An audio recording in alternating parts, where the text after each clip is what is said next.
Preparing students to demonstrate mastery of math state standards can feel like a dull, unending cycle of equations and practice problems. Unengaged, frustrated students can weigh on teacher confidence and lead to uncertainty about overall achievement. 2 Ivy League-trained engineers observed this struggle and created a way to transform how students learn the fundamentals of math. Through the innovative Accoletics math program, EDA has helped more than 400,000 students achieve success on state-administered math tests and transformed the academic strategies and performance of schools nationwide. Accoletics' uniquely designed supplemental materials and tools are well aligned to your state standards and provide a clear path to exceed state proficiency standards. Through ongoing professional development, you will uncover common challenges and activate solutions that promise to improve student achievement in your school. By partnering with EDA and choosing Accoletics, you can start to see an unprecedented return on your investment in as little as 1 school year. Don't procrastinate on giving your teachers the tools to help students achieve their highest math potential. To learn how you can dramatically improve classroom instruction and learning, test scores, and student confidence, call, email, or visit Accoletics online today. What's up, family? It's going down at the commentary this Thursday, the first Allison Marc Married in Media podcast live. Special guests include the amazing April Watts, who will be the host, executive chef from the commentary, Francesco Ponte, musician and owner of Flow Wine, Marcus Johnson. The first black woman to solely own a tequila brand, Tiffany Capri Hainesworth of TCapri Tequila, and popular social media influencer Chima Eats will be in the house. And, celebrities will be in the house supporting Allison and Marc, RSVP at Eventbrite. When daily tasks become too painful, it's time for change. Let our pain management and wellness practice, Valentine Integrative Health, elevate your quality of life and ease your discomfort. Visit us at ValentineIntegrativeHealth.com and start your journey to a fuller life.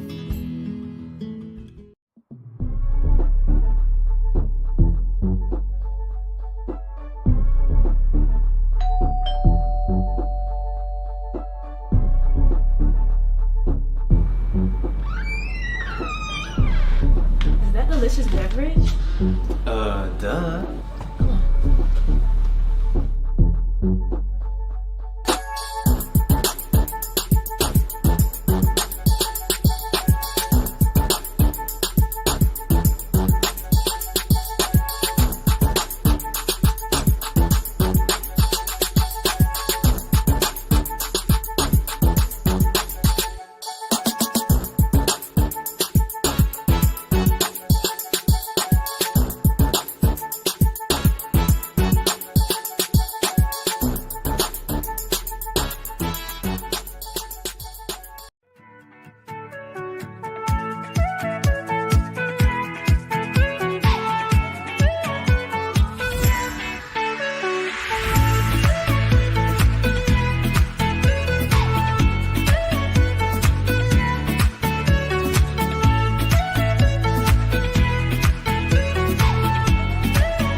Welcome to the Allison Marc Podcast, Married in Media for Wednesday. We're excited because tomorrow we have our first live event.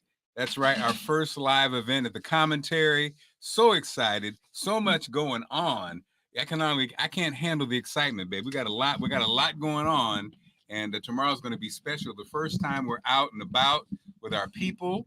I got to send a shout out to Global Moves Entertainment, the Grandeur Brand, Griffin Inc., and Pamela McMichael and Trustworthy Staffing Solutions, an R&D-owned supplemental staffing agency and residential service agency that serves the needs of the community, who is one of our main sponsors. And also, we got a nice lineup of friends and people in the house. So actually, we just found out this just in, Carl with a K will not be joining us. He got booked, so Carl's so popular. Get your money, Carl. Carl he got them gigs. Get so Carl got the gig. He is the black trivia guy, Carl with a K. How you guys doing? Missed y'all last week. Oh man, sorry, Carl. Yeah, man. I don't know if I hit you or not. But we're glad to see that you're thriving out in these streets. Got to do what you got to do. 100%. So we held a spot for you, but we'll have some giveaways, and you have to send us some trivia that we can use in your honor. Not a problem. Send me. I can do some. You're gonna be in DC, Virginia. I'll give it around that. I'll give you about 10 questions. That's good. And we don't want you to be jealous, but Paul with a P is going to be there instead. So what do you have for us tonight? Well, first of all, Allison, who are we? Oh, we are the Allison Marc Podcast, Married in Media. We are two Gen X media pros who happen to have been married for almost 25 years with 3 grown kids. And we talk about everything from politics to history with Carl and pop culture and a whole lot of love. That's who we are. And Carl with a K is a Black man who has history and more on his side. What's going on, Carl? What you got for us? What's our this week I've been doing trivia at Fridays. I do that every week, Tuesday and Wednesday nights, Owings Mills, and Tuesdays at the TGI Fridays in Owings Mills, and Rundle Mills on Wednesday nights. And this week's topic, the first 2 questions on the begin what we're going to call Gone But Not Forgotten. Okay. We lost some people, so I was doing a lot of trivia. I included Frankie, I included James Earl Jones and things like that. So I'm going to start with a couple of questions geared from that trivia. And the first one is, Eartha Kitt once made anti-war comments that may have gotten her blacklisted. To what president? Who was the president? Was it Lyndon Johnson, Richard Nixon, or Harry Truman? It was the Lyndon Baines Johnson, because I love me some Eartha Kitt. Oh, okay. Okay, that's right. I have a T-shirt because she had it wasn't even a quote, because everything she said just sounded like a quote and noteworthy. But she once asked the question, when I go to church, I never see any black angels. Why? Wow. Well, not even in heaven. There's no angels nowhere. She was political, and she told Lady Bird Johnson that she could be doing more than just this garden or whatever she was doing. Exactly. She was trying. Lady Bird was working on doing a beautification in urban communities. Right. And she came back and let her know that, there's a reason why, these guys are becoming hippies. They don't want to go to war. You're sending them off to get killed. And that just did not bode well with her. and spoke her mind, baby. Yeah. So it was kind of amazing when I did the question last night. I can't wait to see the response tonight, because people were like, their jaws dropped, because everybody knows her from Boomerang. Yeah. What's up, Mark? And I think we're. I thought you were going to say Catwoman. not even.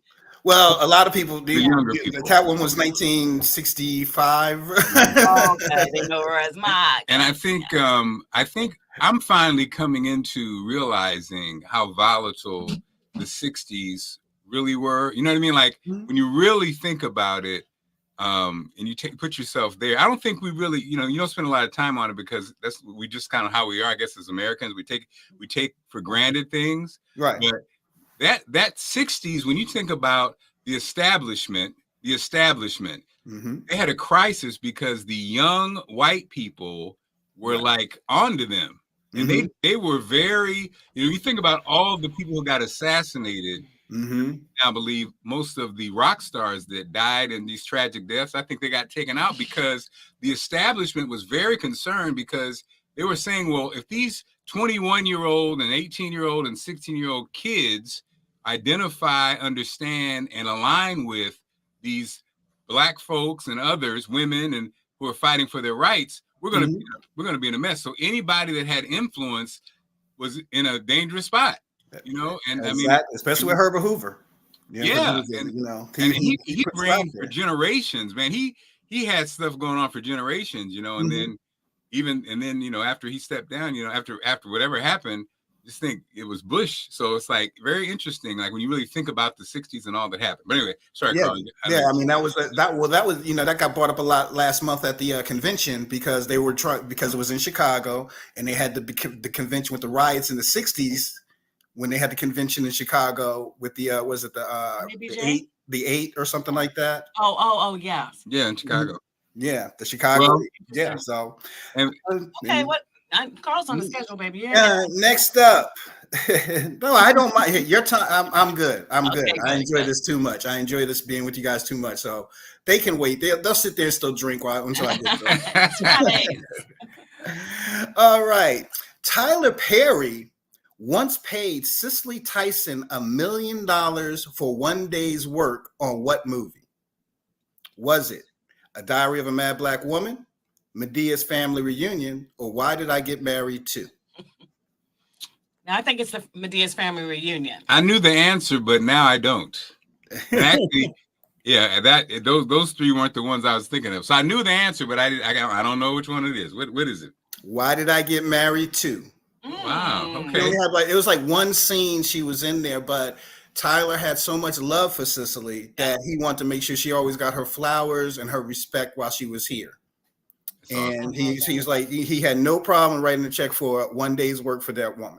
And he named, I think he has named one of the areas of the studio after her. And, one of the studios. And others. Right. Yeah. That's why it's kind of funny. Every time I hear somebody like, oh, Tyler Perry movies are this, or Tyler Perry movies are that, I'm like, you really, really, really, if you don't like his movies, that's fine. Right. But you cannot deny what this man has done for a lot of actors. Right. It's old and young. The arguments that are out there, it really is just, and I get it, but also what people don't talk about, the woke crowd, is when he did for Colored Girls to kind of silence the critics, and nobody watched that. I don't even think he directed it. I think he did it, but I don't think he directed it. I don't think he directed it. Actually, that was one of my questions last night too. Yeah. And so Girl, that's something else we don't really talk about, is a lot of our art or whatever that we think is so highbrow, whatever, the reality is it's business, and Hollywood is business. And so sadly, yes, it's an amazing story, amazing production, amazing, film. I mean, it's a part of our rich history and cinematic history, but if people go see it, not so much. They catch it on cable. And I mean, and they that crosses that, but that actually what you just said about the entertainment aspect, that crosses races. I mean, yeah, the Marvel movies do a whole lot better than Eat, Pray, Love. Yes. So that's just human nature as far as what. So I get upset more when I hear some of the highbrow people putting Tyler Perry down for the product that he puts out. I'm like, until people stop watching it, he's gonna keep making it. Well, and people have to, like you said, if they don't watch it, it's not going to strike. So, and again, I'm sorry, I got rants today. So, not a problem. I'll pull out. Babe's heard this before. When I was in St. Louis, never forget, I was hosting a Black filmmakers conference, and of course, the brother and the sister. This movie, I'm blank now because I'm 58, but everybody knows the movie. It was amazing. There were two lawyers who used their life savings to make this movie, and they were taking it around to different cities. You know what I mean? And Sankofa.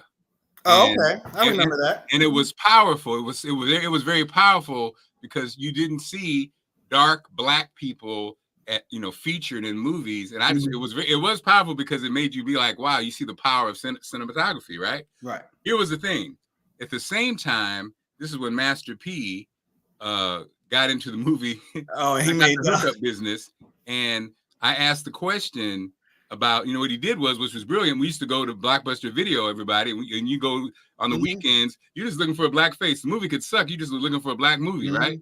And so he made $20 million. It might have been $200 million, whatever it was. I asked the crowd of, these are people in the movie business, are you aware of what Master P just did? And they were like, no, you know what I mean? But it's like, how can you not be aware?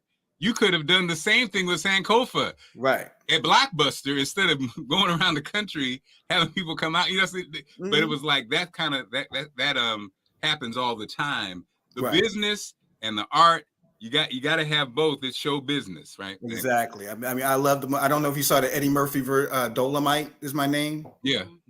He did. Remember that's how Dolomite. He basically took his movie to one theater, bought the theater, and take it around. That was before video, of course. Yeah.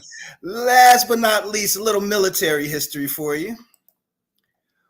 Marcelite Harris is the first Black woman brigadier general representing what branch of the military? Was she in the Air Force, the Marines, or the Army? All three of these have a brigadier general. Which one was she in? Shamefully, I do not know. So I'll just say Army. Yeah. I'm feeling Army for some reason. Air Force. Is this the movie that's being the movie that starring from Scandal, Kerry Washington? That one's about the male. Yeah, that's about the that's about the male, the ladies and the wax suit, the women Army Corps, the male crew, to make sure that the male got out. Yeah. Those little tiny stories are always interesting when you look at the backstory. I love those. Yeah. But time is never good enough to watch every movie that's out there. Yeah. I will watch that one. You know what? I didn't realize this one, Carl. And I don't know why. So Watermelon Man, you know the movie Watermelon Man? You familiar with that movie? The guy from Cambridge. Classic. I didn't realize that was Melvin Van Peebles who directed that. That's right. Yeah. And because his were so kind of like avant-garde, and that had so many stars in it. Mm-hmm. And I mean, it was like a mainstream movie that smashed, but it was still way ahead of its time. Mm-hmm. And if you're watching this and have never seen Watermelon Man, make sure you watch it. It's like a black guy. What is it? White guy turns black, or white guy turns black. Yeah, white guy turns black. And so, and it features of the time. It had a lot of popular white actors. I didn't realize it was so mainstream, and that's why I was like, oh, I didn't realize that was him. But he was very successful. But anyway, that was and Sweetbacks. Is an interesting movie. When I first watched it, like first of all, I was too young to watch it when it first came out. So including his son, who was naked in it. Exactly. But then when I went back to watch it again, I was like, okay, because we watched it in film at Howard in one of our film classes. So we were trying to look at it from a cinematic making of it. Yeah. And for what he did with what he had was amazing. Yeah. He didn't have a whole lot of money, but once again, behind the scenes, people like Bill Cosby, Sidney Poitier, they gave him money for Sweetbacks. Yeah. Bill Cosby was getting everybody money. That's the other part, the history it's interesting. And I just saw the clip came up with Spike Lee talking about when he raised money. He said, of course, the first call was Bill Cosby. It's like, and Sidney Poitier, I think they both have been stalwarts in the whole giving back to the community. You remember the Cosby's donations to all the HBCUs and I know a lot of people sit around and say bad things, and I go like, you just don't know what's going on behind the scenes. You don't know what these people are doing, and I want to be so famous that I start getting hated on. I don't know, Carl. Don't say it out loud now. Don't say it out loud. Let's stick with each other then. Yeah, don't say it out loud and keep the freaky stuff down. Don't do that. Don't get wild now. Well, Carl with a K. Yeah. Well, I appreciate you guys so much. Thank you for having me, and I definitely will be checking in next week. Best of luck tomorrow. Thanks so much. Carl with a K, ladies and gentlemen, joining us as he does most shows. And so we're not going to have Carl tomorrow, but we're going to have him there in spirit. Going to send us some questions, babe. Okay, I love it. And we got some giveaways at tomorrow's event with trivia from Carl with a K that I'm excited about tomorrow. And so now, speaking of, can we turn our light down a little bit? Just adjust it just a touch, just a scotch. We just do it a scotch. Oh, so nice, thank you. See, baby, I know we didn't want to keep Carl on because we had things to do. But I was going to say, just like Bill Cosby, in a lot of ways, this Diddy thing, I think, is similar from a standpoint of a lot of people have come out.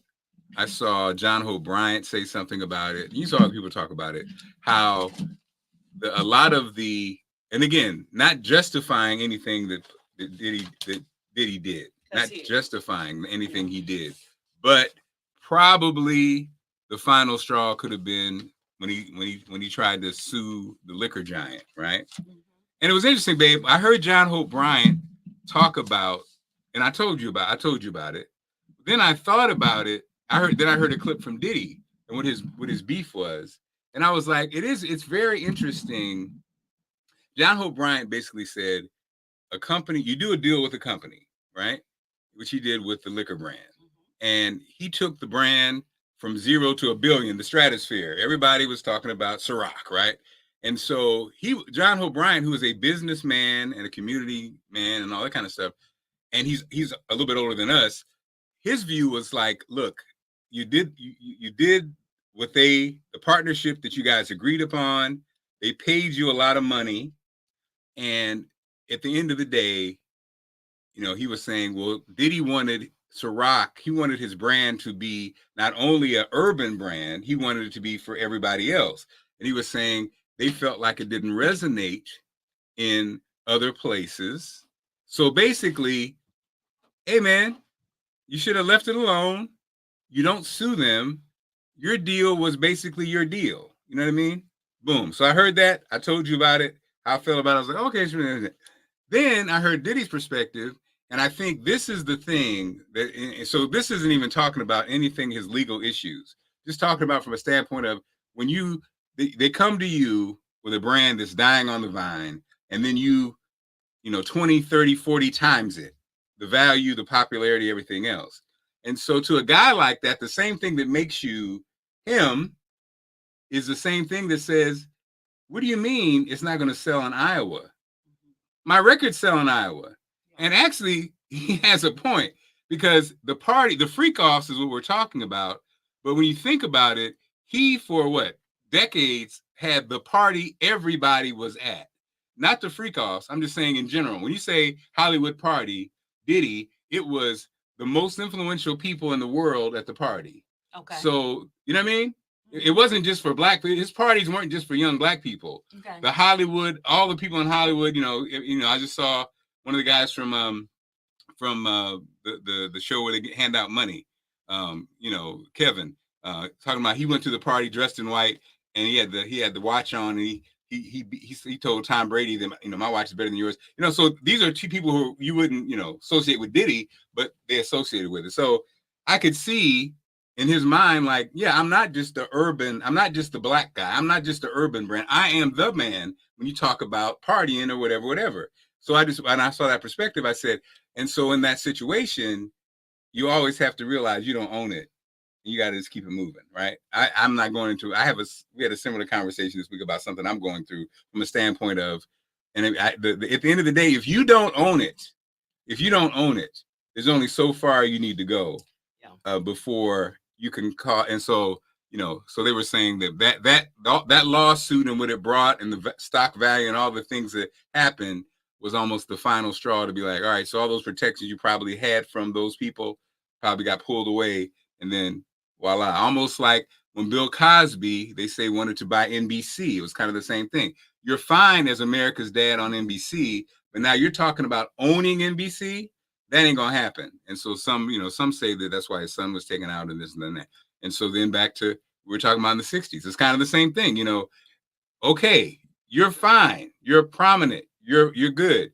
Don't push now. Don't come on now, because the same thing happened when Puffy tried to get with him, Irv Gotti, and these other. They tried to do a distribution thing, and that's when Irv Gotti's company got raided and everything fell apart. Yeah. Because that's the ultimate thing. If you produce it and distribute it, now that's a whole different ball game. Kanye West, the same thing. We're good. You're good selling our brand, but no, you can't. We can't let you in here, because if we let you in here, then we don't have any value, because really you guys are the ones that create the style. So it's like this loop that happens time and time again. And I guess the question is, when will people learn? Is it the ego thing? What makes people not be able to stop? I don't know. I have no, my thing is this, hasn't been convicted and all that. He has been indicted. So these charges are there. And I find a lot of it to be just so disturbing as a mother of daughters who are talented and who might have wanted to go into this business and that business. And I find that arrogance piece of, well, you're gonna do this or whatever, because the exact same thing that you allege was done to him because of the power thing is the same thing that he was did done to to others. others. Yes. So yes, on record, exactly. That's kind of how I feel about it. Yeah.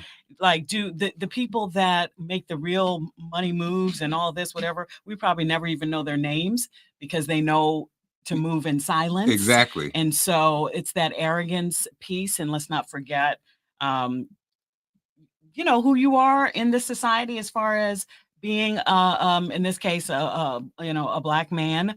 And but if you weren't trying to allegedly traffic people or do mental and bodily harm to people and more, then you're not going to be in that position. So the same thing that was done to him, and you get that, like Paul Mooney called your wake up call, and your blank wake up call. Right. And I for a long time I've like, who am I? No one, not in the business, whatever. But that sort of negative energy that radiated from that whole camp and all of the things that have happened from, the deaths that happened in the 90s and all of, all of that, deals. The deaths that happened recently. You have people speaking out now more freely. We heard from Albie Shore talking about this book that supposedly is Kim Porter's book that they say is not, that was put out by some friend who's not a friend. It's too much. The same thing would he have been as successful if he had done things in the light almost on that side? Right. Who knows? If he really was Brother Love. Right. And I think that, am I disappointed? No, because it seems like that's a lot of this business when you got people sort of hungry to be in, and then people who hold the power. And it's the same thing. You got somebody who wants the liquor brand to be in Iowa and somebody who it really is over the liquor brand who holds the power. So, that's the scales of justice for me. And we'll see what happens in court. But for me, especially as a mom of talented kids, and we have a daughter who's a singer, right? So the thought of her being a lamb going into a wolf's den is too much. And I would be mad as hell, okay, if her spirit was broken in that way, because we know that leads to other things. It can lead to other things. I think about our girl, Stacey Ladisaw, our girl, Maya, these people who have said, I'm out. I'm talented, but I can do without it. And why? You know what I mean? Why? So I don't really, I hear you. He was getting too big for himself and was pushing and suing and all this. But bruh, if you know that you got 1,000 bottles in the closet of baby oil, for what reason I do not know, then be quiet. Right. What are you doing? Right. Loud. So that's how I feel about it. You mentioned the Kim Porter book. By the way, I just saw an article. Clive Davis, who's 94, was asked about Diddy. He said, I don't know who Diddy is. Wow. My God. Wow. Isn't that amazing? Because it doesn't start with Diddy. Exactly. It doesn't start with Diddy. And we all know, and all those dead people before Diddy. Let's think Andre about Harrell, Kim Porter, Whitney Houston. So yeah. And let's think about the Me Too movement from a couple of years ago when people were coming out. We got folks sitting in jail. We got very powerful people who, were in jail, no longer with us, Jeffrey Epstein. Mm-hmm. And so it didn't start with Diddy, but it doesn't have to continue. Period. Right. So speaking of the book, the man behind the publication of the memoir purported to be Sean Combs' ex-partner, Kim Porter, tells Rolling Stone that he can't guarantee the book's authenticity. Right. After he claims to have received a flash drive containing the book for 2 music industry sources, but insists that he believes it to be true. Now, again, Albie Shore and others have said this is not true. This is just a smoke screen. Because one of the passengers in it is like Kim supposedly is Al and Diddy sitting at a table. Kim walks in. What are y'all doing? What are you talking about? And then she's coerced into engaging in a threesome. That's when. So making Albie Shore look terrible too. And he's saying, that's not true. So he says it's continuing to try to kill his character. So I get it. Take it with a grain of salt. Yeah, because it is #1 at Amazon. Of course it but is. Again. In other entertainment news, Fat Man Scoopy mentioned he passed away. Come to find out it was heart disease, hypertension, cardiovascular disease caused by plaque buildup. And I just want to say, please, men, everybody, do you know your numbers? I took my blood pressure today and it was slightly elevated after it's been low for quite some time. And again, I love the fact that I'm in the habit now. I take my blood pressure, I take my sugar readings, I weigh every day. So there's no surprises. So I know you know your numbers. If you're over 50, especially black men, know your numbers. And again, you know, I have high cholesterol. I no longer have high blood pressure, but high cholesterol. But these things. Did you hear serious. that he no longer has high blood pressure? What you do, Mark is on a strict, you know, keto. I do the keto thing, yeah. Right, of sugar and all that, and it's just the choices that you make, and I'm proud of you, babe. Yeah, I think the sugar. I need to do it too. The sugar is the magic. Oh, I got that sweet tooth. Cutting out the sugar, I think, has been the magic. So, okay, basically, we've been out and about, babe. So we were outside this past weekend. I wanted to hop, you know, let you guys see a quick thing. We saw. This was us. That's just a couple class, Marriage Built to Last. That's that our girlfriend Sean Yancey's new philanthropic push. That's a couple built to last right there. Look at my wife. Look at my wife. I'm like, man, she's bad, boy. She's been bad a long time. Big time weekend. And before that, Skylar and I went to the Truth and Classic, the Truth and Service Classic, the Howard versus Hampton game, where for the 8th time in a row, go ahead and gloat, Allison. Hampton was victorious. So it's this big, you know, they're trying to drum up support. It's really support for all the HBCUs because you see these two schools in the nation's capital going for it. So, so it was Friday night at Sean's event. I'm trying to get the name of hers because what she's doing is amazing. So she already has a foundation. Hers was the Young Scholars Fund. Young Scholars Fund. She already has Girls Night Out, and you come out, you have a good time. You raise money and goods and services for different charities, especially for women and children. But this one is raising scholarship money, basically, for young mothers, women who find themselves pregnant in college, and you're like, what can I do? I need this money and I need this support. So she started this branch of Girls Night Out for that. So congratulations to you, Sean. And also I wanted to play this. So this is America is crazy. So America is crazy. Suge Knight from prison. Now, doing an interview from prison, phones are illegal in prison, right? Don't they have phones in prison? You can have cell phones in prison? Suge Knight can. Yeah, I don't think you can, but it's just interesting. So he's on he's on a news outlet being interviewed about the Diddy situation. I wanted you to hear what he had to say. Nobody's stepping up on the fact that you know what's going on. Nobody's defending him. You're right. Guys at Interscope. You're right. Okay. Nobody is defending him, but that's why I was interested in hearing your perspective. Okay. Look at it like this. Okay, but you had a guy named Tubby, used to work for Interscope. This guy's job was to bring underage girls and have sex with employees and other artists.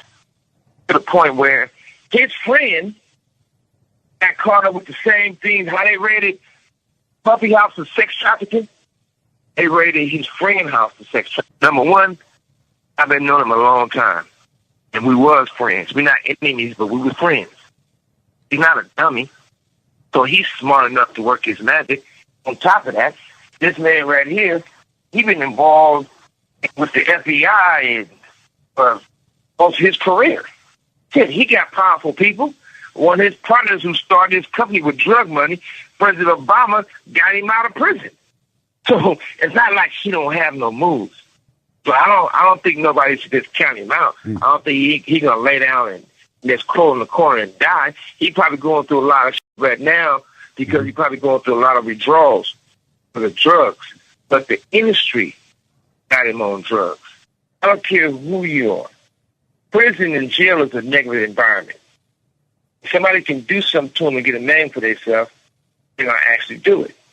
Or they can do whatever they feel they got to do to prove themselves. But we also got to learn.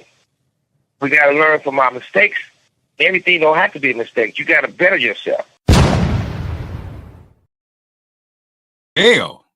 I'm sure an illegal phone. Yeah, no, you cannot typically have cell phones, as we know. I mean, the fact that you can be in jail and it's on a national news show. Right. Are there repercussions? Perhaps they almost with who now, I forget. But perhaps they gave him, it's an exception and they gave him a phone. So who knows? Go ahead, babe. Babe's always diplomatic. Now they know he was doing the interview. Well, speaking of being diplomatic, somebody who wasn't diplomatic Jerry Jones had a live with Jamie Foxx. I edited it, babe. So he says he doesn't remember it. He doesn't remember it. I guess he doesn't. Jerry Jones harkened back to slavery times. He was on a live with Jamie Foxx. I don't know if you guys saw this or heard this. Here it is. 5'9.5", 210. 5'9", 210. 4'41". Okay. 9 3-inch hair. 8.5 inch. 8.5 inch. What are you talking about? Huh? What is he talking about? I mean, what? He's talking about the size of football players, private parts. Is that what he's talking That's what about? he just said. He said, 5'9", runs a 40 and 4'2", 8.5 inch. Boop. What? He didn't know he was on live, obviously. But even if you don't know, what are you talking about? And it didn't feel like it was. Jamie Foxx didn't laugh. It wasn't like, Jamie Foxx, he disconnected the call or whatever it was. He stopped what? Yeah, he stopped it. Jerry Jones, I was asking somebody about them at work. I think I was talking to Wisdom about it. And he was like, this is nothing new. But even he was shocked. He said it sounded like something on the auction block.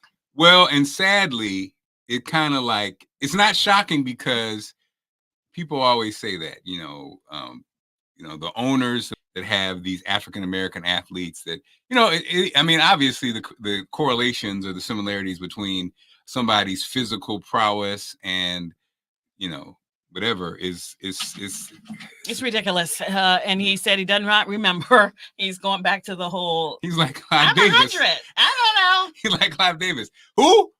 Puffy? Am I Puffy? Wow. And I bet when Puffy heard that Clive Davis said he didn't know who he was, he probably really felt all alone. Oh yeah. Yeah. You got me in this game. Now you really feel all alone. And so that's it. Well, we had a throwback, babe. We had a fun throwback. I mean, let me just tell you something. I just want to say this about not only my wife, but my daughters and my dogs. Everyone is a blessing. And it's like, how you have it's like, how you have something and then I don't say I ever take it for granted, but it's just refreshing when when Skylar comes downstairs every day, it's the same positive energy. Right. Hey guys. And then the same thing with you, babe. I know you hate when I leer at you. You hate when I stare at you. But it is I'm so happy. I'm so happy because you're so cool. You know what I mean? You're beautiful, you're smart, but at the end of the day, you're cool. And seeing this, we gotta play this. This is something really old. This is when we were on the radio on the Howard University radio station, I guess. And I was feeling a little crowded that day. But it's so funny. Check it out. People in this house. Oh! Too many people in this house. Can't get a minute to myself, Lord. My college girl's back home. She got her books all on the table. Can't find a place to eat. Pantry's full of fruit, feel like for the first time still ain't nothing to eat. I want some ice cream. Mark's losing his mind, turning the house into a real big studio. Can't find no place to be alone. What am I gonna do? Okay, let's sit down. Oh, I forgot.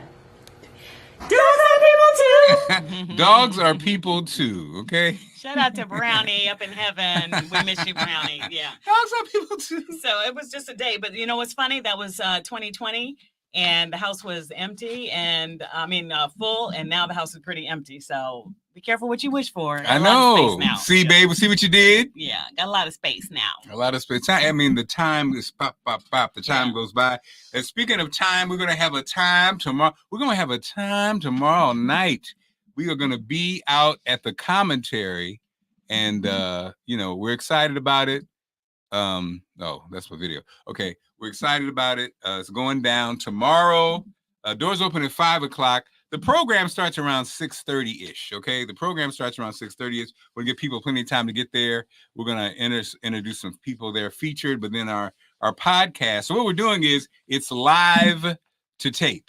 So it won't be broadcast. We're going to record it in real time and then, edit the video and have that ready next week. The Commentary is 801 North Glebe Road in Arlington, Virginia. Is there plenty of parking? Plenty of parking. Plenty of parking, Jesus. Plenty of parking. Come out, eat, drink, have a great time. Yeah. We got a stellar lineup. We're excited about it. Matter of fact, if you haven't seen the commercial, let's go to this commercial real quick. Will be the host, executive chef from the commentary, Ponte. What's up, family? It's going down at the commentary this Thursday, the first Allison Marc Married in Media podcast live. Special guests include the amazing April Watts, who will be the host, executive chef from the commentary, Ponte, musician and owner of Flow Wine, Marcus Johnson. The first black woman to solely own a tequila brand, Tiffany Capri Hainesworth of TCapri Tequila, and popular social media influencer Chima Eats will be in the house. And, celebrities will be in the house supporting Allison and Marc, RSVP at Eventbrite.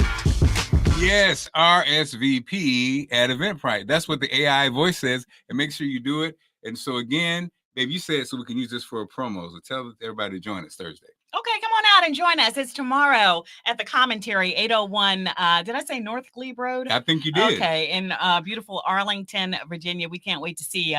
I'm hearing from people who are like, I'm trying to make it. And you look here. It's low maintenance. That's us. So low we'll see maintenance. You. If we see you, if we don't, we'll see you the next time. Yeah. But it's exciting. It's just going to be a time for us to get out and to talk with meet some of our family here and talk about a couple of issues and also highlight to be like an executive chef at a beautiful establishment is quite the feat. Like how does somebody how does a woman rise to that status? Talk with Marcus Johnson, an old friend of ours, yes, who is a musician, jazz musician, but is also branched out and has his own line of wine. Talking with a media influencer. April Watts is going to be there. Now, April Watts is the queen host. And it's just going to be a good time. It's going to be a chill vibe. And we're going to talk about we're going to talk about some things. We're going to get into a little bit of it. We're talking about family, relationships as well. Anything you want to talk about, questions for us, we got questions for you. We'll Ask see you Allison tomorrow night. The Ask Allison. I'm going to get a good nap. The Ask Allison. Yes. Okay. It's so funny. I don't know. Okay, we'll wait till tomorrow. To do what? The Ask Allison. Okay. What else did we want to talk about today? I feel like, are we missing a topic? We're talking about, the political race is heating up. Not too long now. I think we're under like 6 weeks or so. I think that's what it is. And I do not believe we'll see another debate between Harris and Trump, although she has said, come on, let's do it. Trump is saying that it's too late, whatever. But the next one up is the J.D. Vance and Tim Walz debate coming up first part of October. So definitely be watching for that. That should be a really good one because I think intellectually they're going to be on the same playing field, coming from different points of view. So it'd be interesting to see. I am interested to see Tim Walz's demeanor because I don't think he's afraid to go there. Oh no, I don't think he's afraid to go there, and I think that it'll be a lot of this from J.D. Walz. Wow. Yeah, I think he's gonna. And so I think you just gotta everybody's gotta remain professionales and and get those points across. So that's how I feel. Mrs. SWFC, absolutely right. The execution in Missouri. The execution in Missouri. I meant to pull that up. That was so heartbreaking, and it's throughout the day I have been seeing people say that on other points. Someone's talking about entertainment or whatever, and people are like, yeah, but what about the execution? I think heartbreaking. Actually, I don't have my name. I don't have the names and everything, but the scenario I think that's heartbreaking, of course, is that the family of the person that the young man was accused of murdering, they were asking that he not, be put to death, and I think the witness came forward and basically said he did not do it. And so that was probably 48 hours before. Yeah. And so just heartbreaking that these Marcellus Williams, despite questions over evidence, still executed. And the conservative judges, this is now what we talk about when people say, oh, my vote doesn't matter, or I don't participate, or I don't do this, I don't do that. I think you have to look at, the conservative judges, the judges on the Supreme Court. The 3 Democratic judges voted to not, to not put him to death, and then the conservative judges, they were overruled, and so the conservative judges, they wanted to move forward, and so those judges, Kavanaugh and a few, were put there by former President Donald Trump, and not only the Supreme Court, but judges, courts across the country were basically filled with a lot of inexperienced judges who had very strong conservative views, and they were put in there basically as supporters of Donald Trump. And this is when we talk about, I think the Supreme Court is definitely one at play.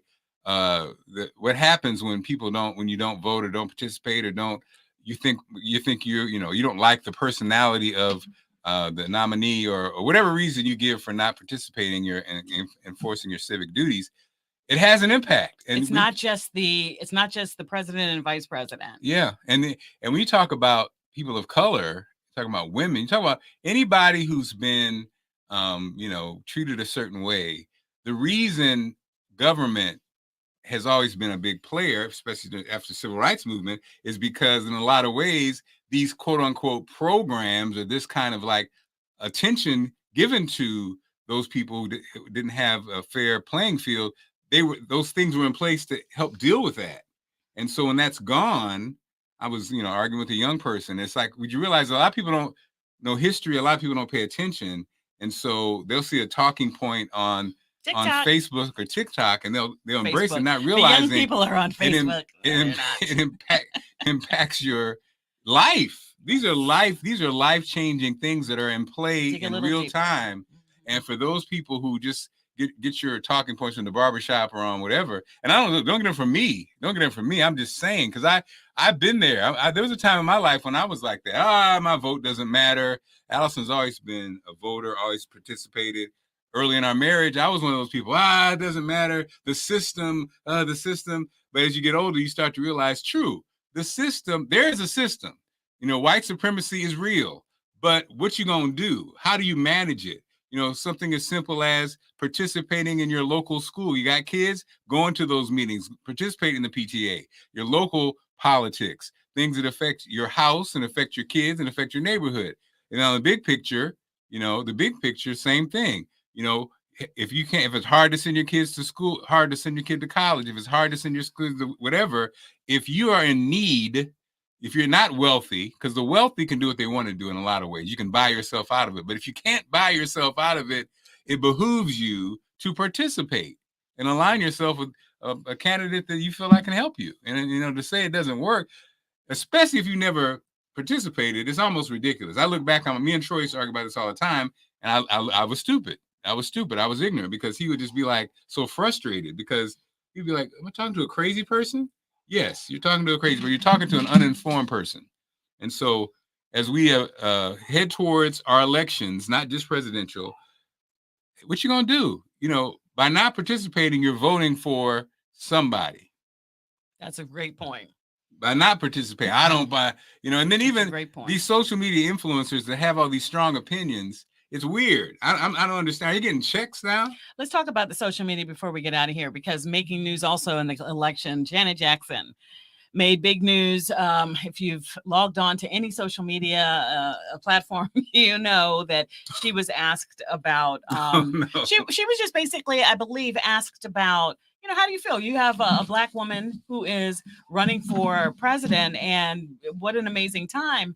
And I think that though we haven't heard from Janet, I do think that she probably just said something off the cuff, like, really, I heard she wasn't Black.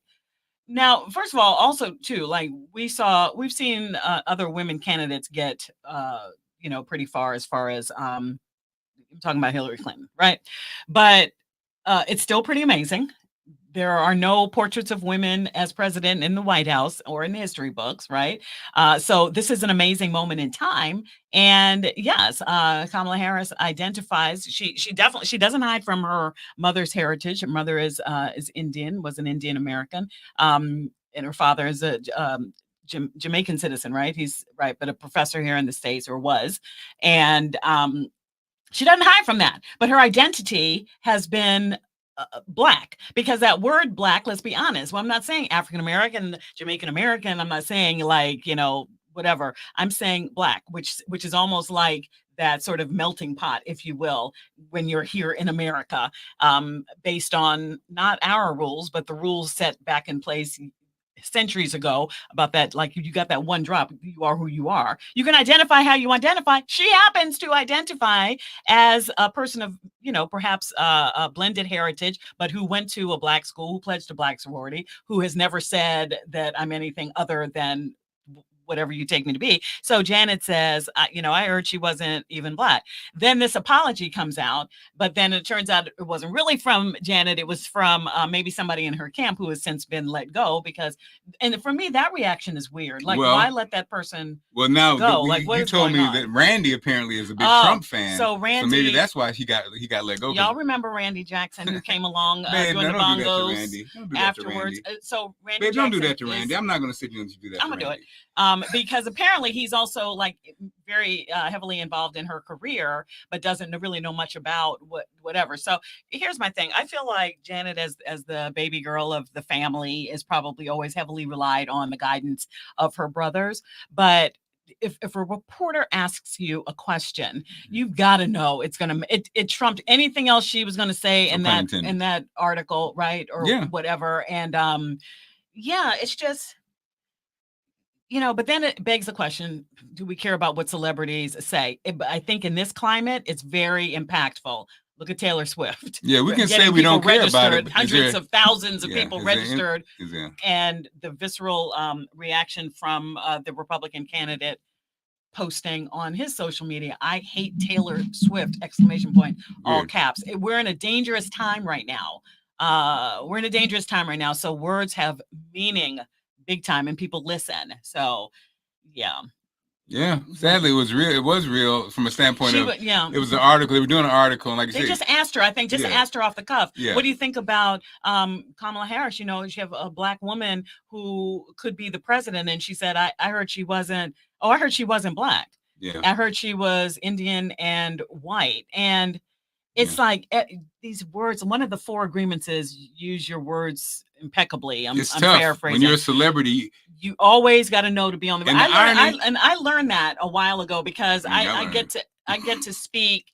One of the great, beautiful things about our jobs is we get to go into community and speak, and on a real great grassroots level, kids, women's groups, civic groups, and all of that, chambers of commerce, and understand that every word that you say is on the record. And Janet knows that. She's got to know that. So it was unfortunate, but she has not apologized, right? Not that she has to apologize. She can say what she wants to say. It's misinformation. That's why I'm saying. Well, Wallace has misinformation. And also, Tito. They were saying that's the other part when you talk about a news cycle. In all fairness, Janet lost her brother.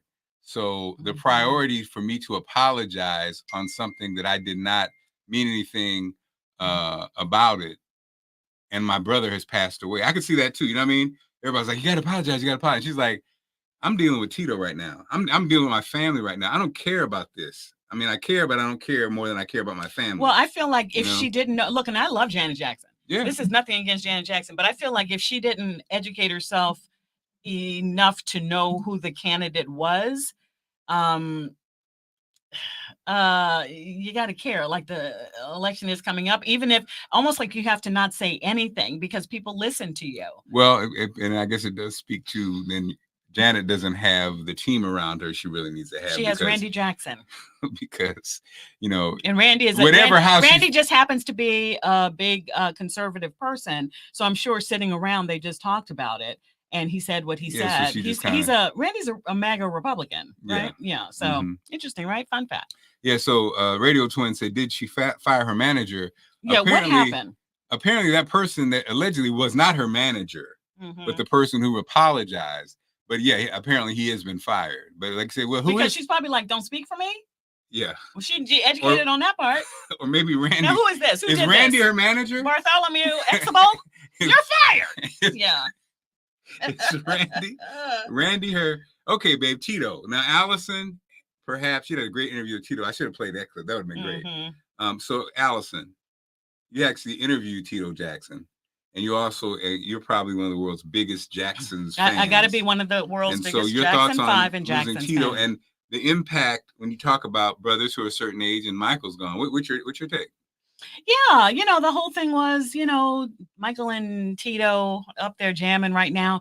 It's just, I think we're at an age, we're losing a lot of people. You expect to lose someone who is in their 90s. For me, 90s is when you lose people now. Like 80 still seems really young, maybe because we're getting older. But to lose Tito was just, I don't know. You look back and you're just like all the jokes made about Tito, because, he played the guitar and then he didn't really sing, didn't really do all that, whatever. But you realize that somebody like Tito is just one of the foundations, one of the pillars as one of the older brothers. Yeah. And when you lose, and we know about that, when you lose a foundation, a pillar in the family, it hurts. And he was a family man. I used to watch his reality show with his sons. And and I know that they're really probably hurting right now because they were on tour. They were doing, and this happens. So, but I will say that I believe that he made his transition doing what he loved to do, which is be on stage with his family. So, and that would have been peace, Tito. Wouldn't that have been so much better if Michael transitioned that way? That would have been so much better because again, you're right. That's what I think that's what the joy. That's what the joy is, performing for artists like that. Well, at least he didn't have to deal with the line like Otis from the Temptations. Ain't nobody here to see you, Tito. Nobody said didn't have that. But Eddie Murphy, I'm looking at you with Tito. Give me a tissue, and also Dave Chappelle, who made jokes about Tito. Oh wow, the whole little. And now what? Okay. Well, now what? So yeah. So tomorrow night, see y'all tomorrow night at the Commentary, Glebe Road, Arlington. 801. Is it north or south, Glebe Road now? I think it's north. Let's see. Well, we have a commercial, so we'll play that at the wrap it up. You can find out. Listen closely. RSVP, so we know you're coming. We're over 100 now, so we know a lot of people. 801 North Glebe Road. And again, Arlington. Our podcast starts at 7. The show starts at 6:30. I have to dip out at 8 o'clock because I still have to be at work. She has to get her beauty sleep. And so, that ship is love y'all. Have a good evening. Did we talk about everything we want to talk about? We pretty much linked got up on my Facebook page. So yeah, look at we talk about everything we wanted to talk about. We pretty much got everything in, I think. Okay. All right, family. See you soon. See you tomorrow. Okay. What's up, family? It's going down at the Commentary this Thursday, the first Allison Marc Married in Media podcast live. Special guests include the amazing April Watts, who will be the host, executive chef from the Commentary, Francesco Ponte, musician and owner of Flow Wine, Marcus Johnson. The first black woman to solely own a tequila brand, Tiffany Capri Hainesworth of TCapri Tequila, and popular social media influencer Chima Eats will be in the house. And, celebrities will be in the house supporting Allison and Marc. RSVP at Eventbrite.